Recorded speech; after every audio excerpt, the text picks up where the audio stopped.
Hello ပေါ်ဒီနေ့ကျွန်တော်ဒီ grammar တဲ့ကအရေးကြီးတဲ့ရှစ်ဆက်ဂျာဆယ်နောက်ဆက်တွေကမှကျွန်တော်တို့ဒီ UMO ဆိုတဲ့စာလုံးကိုသင်ပေးသွားမှာဖြစ်ပါတယ်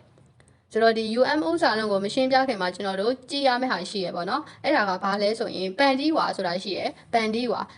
ကိုမြန်မာလိုကရိယာလို့ဘာသာပြန်နိုင်တယ်ပေါ့နော်ဒီပန်တီးဝါထဲမှာအရေးကြီးတဲ့ဟာ၃ခုပြထားတယ်ပေါ့နော်အဲ့ဒါကအချိန်ကာလတွေဖြစ်တယ်အတိတ်ကာလပြစ္ဆုတ်ပံကာလအနာဂတ်ကာလဒီအနာဂတ်အချိန်ကာလ၃ခုကိုသူပြထားတယ်ဒီအချိန်ကာလ၃ခုကိုပြောဖို့အတွက်ကျွန်တော်တို့ကရှေ့ဆက်ဂျာဆက်နောက်ဆက်တွေလိုတယ်ပေါ့မြန်မာစာမှာဆိုလို့ရှိရင်ရှေ့ဆက်ဆိုရင်တဝဲထိုးဂျာဆက်ဆိုလို့ရှိရင်အောက်ကမြင်တေးသေးတင်လို့ပြီးတော့နောက်ဆက်ဆိုလို့ရှိရင်ရေးရှာတော့ဝက်ဆန်လုံးပေါက်လို့ပေါ့နော်ဒီလိုပုံစံမျိုးပဲကျွန်တော်တို့ဒီပန်တီးဝါမှာလည်းအဲ့ဒီအတိုင်းပဲရှေ့ဆက်ဂျာဆက်နောက်ဆက်တွေလိုတယ်အဲ့တော့ဒီရှေ့ဆက်ကိုကျွန်တော်တို့သင်ခဲ့တယ်၄လုံးသင်ခဲ့တယ်ပေါ့နော်အဲ့ဒါက MAG NAG NAMA ဆိုတော့ဒီ၄လုံးသင်ခဲ့တယ် MA နဲ့ MAG ကကြတော့စိတ်ခံစားမှုနဲ့လှုပ်ဆောင်မှုဆိုတော့ဒီဟာကဒီနှလုံးကကြတော့အနာဂတ်ကာလကိုဖော်ပြတယ် NA နဲ့ NAG ကကြတော့အတိတ်ကာလကိုလည်းဖော်ပြလို့ရတယ်အဲ့ဒီထဲကမှကျွန်တော်တို့မူရင်းစာလုံးအရှိကိုနောက်ထပ်တစ်လုံးထပ်ပေါင်းမယ်ဆိုလို့ရှိရင်ပြစ္ဆုတ်ပံကာလကိုလည်းဖော်ပြလို့ရတယ်ဆိုတာကိုသင်ခဲ့ရတယ်ပေါ့နော် UMO ဆိုတာကလည်းအဲ့ဒီအတိုင်းပဲကျွန်တော်တို့ UMO ကို2မျိုးသုံးနိုင်တယ်ရှေ့ဆက်အနေနဲ့သုံးနိုင်တယ်ဂျားဆက်အနေနဲ့သုံးနိုင်တယ်အဲ့တော့ဒီမှာတစ်ခေါက်ပြန်ရှင်းပြမယ်ပေါ့နော်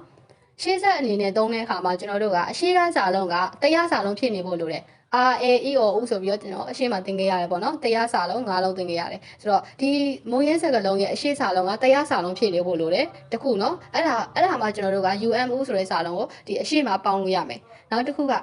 အရှိမူရင်းဒီအရှိကစာလုံးကဘီးစာလုံးဖြစ်နေမယ်ဆိုလို့ရှိရင်ဒီပထမစာလုံးပြီးတော့မှ UMO ဆိုတဲ့စာလုံးကိုပေါင်းလို့ရမယ်အဲ့ဒါဆိုလို့ရှိရင် UMO ဆိုတဲ့စာလုံးကဂျားဆက်ဖြစ်သွားပြီပေါ့နော်ဒီစာလုံးကိုကြည့်ကြမယ်ကာအင်းဆိုတာကစားသည်မူရင်းစာလုံးဖြစ်တယ်သူ့ကိုဘာနဲ့မှမပြောင်းထားသေးတယ်ဘာမှမရောဆက်ထားသေးတယ်သူ့ရဲ့မူရင်းစကားလုံးဖြစ်တယ်ပေါ့နော်ကာအင်းစားသည်ဒါကိုမှကျွန်တော်တို့ UMO ဆိုတဲ့စာလုံးပေါင်းရတယ်အဲ့ဒီပေါင်းဖို့အတွက်ဒီအရှိကစာလုံးကိုကြည့်ဖို့လိုတယ်အရှိကစာလုံးကဘီးစာလုံးလားတရားစာလုံးလားကြည့်ဖို့လိုတယ်တရားစာလုံးဆိုလို့ရှိရင်ဒီ UMO ဆိုတဲ့စာလုံးကို K အရှိကပေါင်းမယ်ပေါ့ဒီနေရာမှာ RAEO ဆိုတဲ့စာလုံးသာဖြစ်နေမယ်ဆိုရင်အရှိကပေါင်းမယ်တကယ်လို့ဘီးစာလုံးဆိုလို့ရှိရင်ပထမစာလုံးပြီးရင် UMO ဆိုတဲ့စာလုံးကိုပေါင်းလို့ရတယ်တော့အတိုင်းပဲကတော့ပုံမှန်အပြည့်တော့သူကအတိတ်ကာလကိုပဲဖော်ပြတာများတယ်ဒါပေမဲ့ပုံသင်နည်းပြောလို့မရဘူးတခါတလေကျရင်ဒီပြစ္ဆုတ်ပံကာလမှာလည်းသူကရှိနေတတ်တယ်လို့အနာဂတ်ကာလကိုလည်းရောက်ရင်ရောက်သွားနိုင်တယ်ပေါ့နော်အဲ့ဒါကကြတော့သူပေါင်းဆက်လိုက်တဲ့စကားလုံးအပေါ်မှာပဲမူတည်တာဖြစ်ပါတယ်